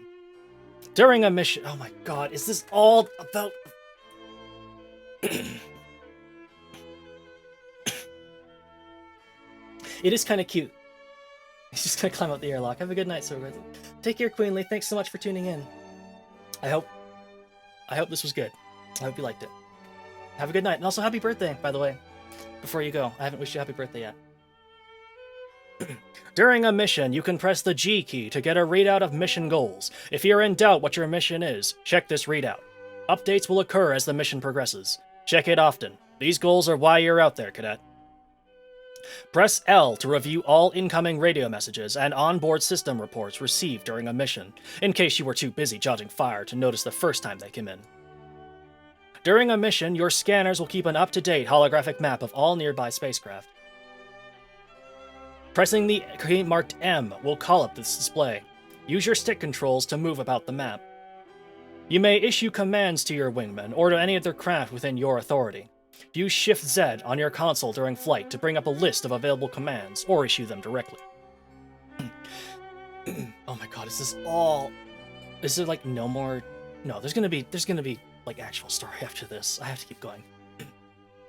Pressing D calls up the damage assessment. Use this to prioritize repairs and determine the amount of damage your ship has sustained. Just remember, you may not have time for damage assessment. Try not to get hit. Your flight options display allows you to modify the parameters of the audio and visual display systems. Press the key marked Escape to access flight options during a mission. Every pilot must keep a record of action. Turn on the camera by pressing the C key. Turn it off again by pressing C again. Some redundancy. After a mission, all mission tapes will be assembled into a composite record by which we can be reviewed by your superiors. You will often be invited to view the record again. You can also review your mission in progress by pressing the V key to turn on the replay display in your headset. To obtain a complete reference to your ship's controls, press the K button on your console. During combat situations, you won't have a lot of time to think about what you do next. You've got to train until you're in complete control of your spacecraft from the moment you hit space. Which key is space, sir? Sir, the fourth wall is breaking. You will now learn the proper sequence of pre-combat operations, and you will practice them until you can perform them automatically. Number 1. Press the button marked C to start your onboard camera. Imperial regulations require you to keep a holo record of your activities. 2. Press the button marked X to set your craft in dual fire mode. 3. Press F9 twice to set laser recharge to maximum. If you also have shields, press F10 twice to maximize shield recharge rates. 4. Set throttle to maximum. 5. Press the button marked R to locate and target the nearest non-Imperial starfighter or light-armed craft. 6. Once lasers are fully supercharged, press F9 3 times to set recharge rates to normal. 7. If shields are present, reset to normal recharge rates once secondary shields are fully charged. Merrick went through the pre-combat procedure several times, making few mistakes, but Trox wasn't satisfied, even when he ran through the procedure perfectly. Faster, Trox ordered. You're as slow as a space slug. What do you think you are, Where do you think you are, your mama's dinner table? You'll be eating laser fire if you don't move faster than that. That's all for today, Stele. You want to take us back in? Yes, sir, Merrick replied, already beginning to angle the TIE fighter around in a tight turn back to the Star Destroyer. Merrick figured to keep his mouth shut, though he wanted to ask some questions, but Trox, it seemed, was in a talkative mood.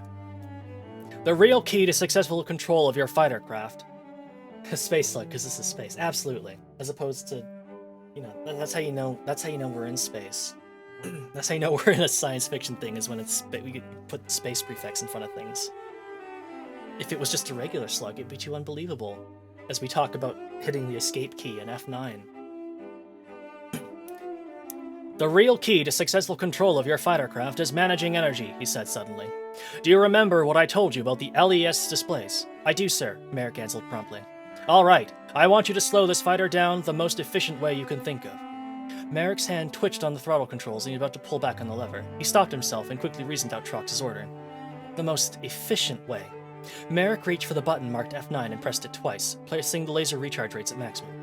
Well, came Trox's tinny voice over the speaker. I'll give you that one, boy. Not many green recruits get that one right. Okay, here's an advance on lesson 2. If you control energy output, you'll control your craft. This is even more the case in fighters that have shields. Here are the basic configurations you'll use in shielded craft. In fighters without shields, your options are more limited. On the CMD screen, the following list appeared. Normal settings, non-threat, cannons 50, shields 50, throttle... Okay. Thank you. I'm not reading all those out. Immediately obvious. If you're as smart as you act, boy, you'll commit these configurations to memory. Make them as automatic as your pre-combat checkout, and you'll have a fighting chance. They were nearing the Star Destroyer, and Trox left Merrick to perform the necessary communications with landing control. Soon they were tractored into the hangar, and the robotic arms carried them back to the hangar. This could have definitely used another editing pass. Merrick's initial instruction flight was over, and he had, in the end, actually learned something. Merrick's first mission after becoming a bona fide starfighter pilot was a routine assignment at a waypoint. He was temporarily based on a small corvette, nothing as grand as the Star Destroyer. He entered the pilot's ready room for the first time. It was nothing more than a long hallway lined with hanging TIE pilot regalia, the rows of helmets gazing sightlessly into the near distance. It looked like some sort of planet-side trophy case, and Merrick had a momentary vision of some giant creature that collected TIE pilots for sport. He shook off the vision and began to search for the suit assigned to him. There was only one other pilot in the ready room. He donned the pilot's outfit with practice ease, and Merrick stopped to observe a moment as the man pulled on the helmet, sealed it carefully to the body of the suit, and then donned his gloves at last. The man turned as if noticing Merrick for the first time. Easy mission, he stated, his voice thin and nasal to the helmet speaker. Name's Kadrath. You the new recruit, Stele? Merrick nodded. Kadrath extended a gloved hand, and Merrick returned the gesture. Better get ready. We launch in just a few minutes. This one here's yours. Kadrath whirled into his suit, indistinguishable from all the others. Merrick nodded again. Thanks, he said, and began putting on the gear. Oversuit first, then boots, helmets, and gloves. Kadrath showed him how to inspect everything first, especially the breathing tubes. With no life support a TIE fighter, each pilot has to rely on his suit to protect him from the hard death of that vacuum, he told Merrick. Don't assume anything, he added. Merrick followed Kadrath from the ready room to the loading bay. In the Corvette, the TIE fighter dock was small, and he quickly found the craft assigned to him. It was an older model TIE fighter, scarred and burned from many battles, and Merrick found himself hoping the repair facilities aboard the Corvette were well equipped. There wasn't time to inspect the craft, so Merrick took a deep breath and climbed aboard, strapping himself in and doing a quick equipment checkout. Then he fired up the engines and allowed the robotic lifters to jockey the small fighter into position over the hatch. A moment later, he was spaceborne and felt the exhilaration of weightless flight. Then Kadrath came in. Cardath. Oh, fuck's sake. Star Wars names. Then Cardath came in on the comlink. Form up with me, Stele. We've got picket duty.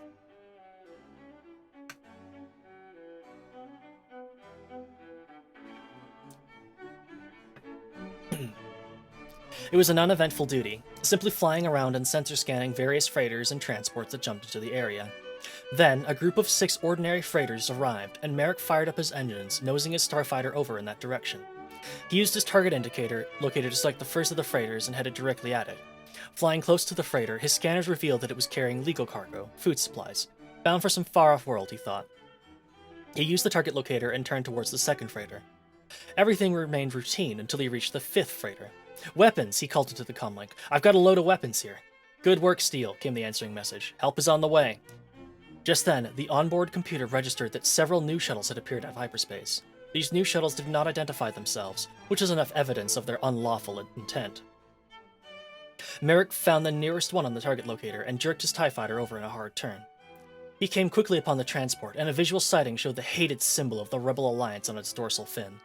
The Rebel shuttle was slow, however, and after increasing laser recharge rates to maximum, Merrick was still forced to lower engine power to 2/3.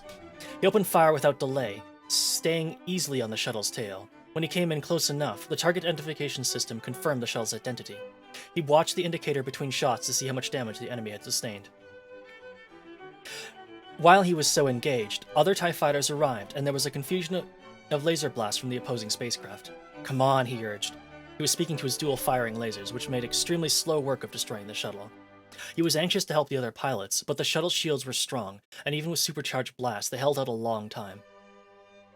Suddenly, the shuttle ahead turned sharply to the right. Another enemy shuttle appeared from behind it, boring directly down on Merrick's unshielded TIE fighter.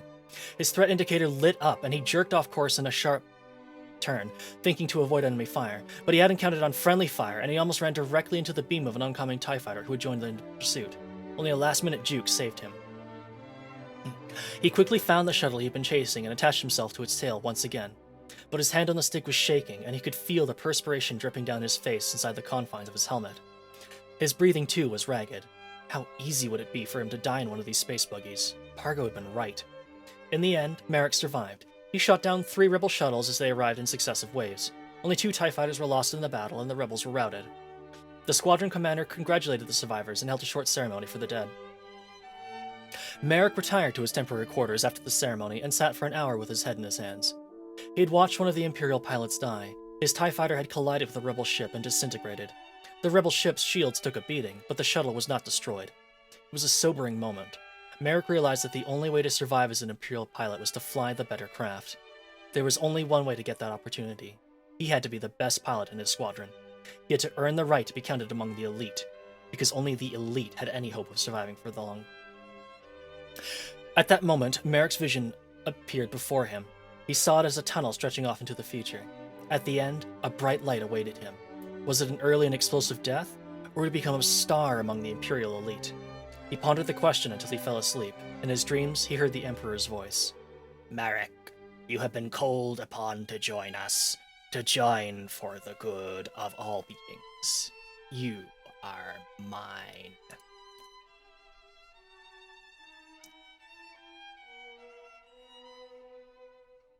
Oh my god. Okay, so this is like a technical readout. These are cute, but I think I'm going to go ahead and skip these. This is all... Now we're just in technical manuals. Which are, cute, but not really. There is actually a lot of lore in here, but I'm not going to, We're going to skip that, because my voice is definitely getting tired. There's an epilogue, though. Merrick watched the Admiral step off his personal shuttle and began to walk towards the hangar exit. He stepped slowly, apparently deep in thought. After a moment, he stopped and looked around. His eyes scanned the room, fixed on Merrick, and for an instant there was no recognition, but that quickly passed. "Stele," he called. "Sir?" The young pilot answered, walking up to Admiral Morden and offering a formal salute. Right hand to left breast. The Admiral waved off the salute and smiled. "You've had a taste of the pilot's life. Does it suit you?" "Sir, I believe it does, sir." Morden laughed. "You become quite the proper pilot, Stele. But can you still think for yourself? Let me tell you, this galaxy is unkind to those who do not keep their wits about them, and I fear we will see things turned inside out before long." Of course, Merrick had no idea what the Admiral was talking about. "How so?" he asked. "Ah, young Stele, I smell treachery and deceit. I've survived long in this job because I sense such things. Just as I sense loyalty and dedication and promise. Take my word for it, not as all as it seems." The Admiral seemed to be in a talkative mood, though to Merrick's ear it sounded a little like the musings of a man with something else on his mind. But the Admiral wasn't finished yet. "Distinguish yourself in your missions, and you too will come to see the pattern of events. Pay attention to all around you, and perhaps, just perhaps, you may command a starship yourself someday." "Yes, sir," Merrick answered. "But what must I do in the meantime?" "A good question, pilot. Survive. Destroy the enemy. Follow orders. Fly your tours, win your citations, and keep your eyes and ears open and your mouth shut. Most of all, stay alive. That's critical." This struck the Admiral as exceptionally funny for some reason. He burst out laughing. "Stele, I find you amusing. Come see me at any time. My door is always open. Use this password with the orderly. Say, 'There's a fog over Celadon City,' and he'll let you in. Goodbye for now, Stele." The Admiral turned to walk away, and Merrick heard him still chuckling as he left. Merrick resumed his duties and tried not to think about Morden. For further adventures of Merrick Stele and complete winning strategies for TIE Fighter, Look for TIE Fighter, the official strategy guide from Prima Publishing, which I think I also have a copy of, but I'm not reading it tonight. Oh, that is the TIE Fighter manual. Oh boy, I'll grab my wallet, yeah. I can't imagine it's still in print. Excuse me. But if it was, that would be pretty cool.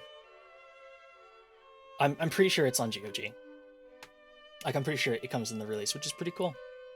A+ GOG. Anyways, that's all I've got for you the rest of this week. So, as I posted early in the morning today, I think we are gonna take a break from TIE Fighter, because there's another space game that I wanna play, and then we'll come back to it. The game I want to play in the meantime is called Chorus, and it came out late last year. It was kind of like a budget release, but it looks really neat, and I want to put some more eyes on it because I think it kind of just came out and nobody really cared about it. But I thought it was really cool. I played the demo for it, so we're gonna do that, and then we're gonna go back to that, to TIE Fighter, also Death Stranding at some point, plus a couple of other things. Of course, we still have Dragon's Dogma to get through. There's no end to the video games. Anyways, so thank you all so much for tuning in. Thanks again for doing this. I hope this was entertaining. This is my first time doing something like this, so I hope it went well.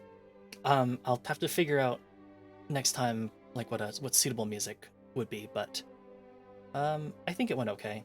I don't know. I felt very sophisticated reading to this. Go ahead and close that down. And I think with that, I'm gonna go ahead and see who we can raid. My goodness, how exciting. We haven't raided... Oh, excuse me. We have not ever raided Witchy Chai, who is... No, sorry. Her name's Witchy Gal. I apologize. She recently went through a rebranding, and I'm still getting used to the new name. I do apologize for that.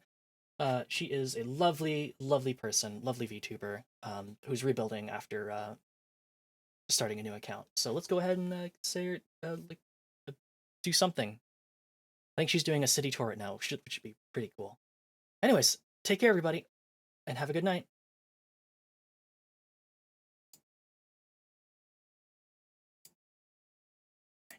There's